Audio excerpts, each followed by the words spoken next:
Sokrat Vata, 29 vjeçari i dyshuar për vrasjen e 20 vjeçarit portugez në Ksamil, ka shprehur pendes gjatë seancës në gjykatën e Sarandës dhe u ka përcjell ngushëllimet familjarëve të viktimës.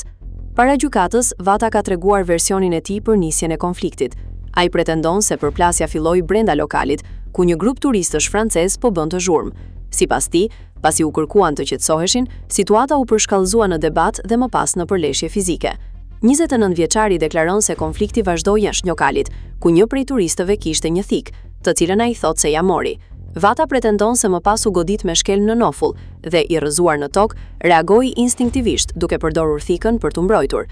Ai ka thënë se nuk e kujton qartë momentin e goditjes, pasi ishte në gjendje shoku dhe se u largua nga vendi i ngjarjes për shkak të situatës së krijuar.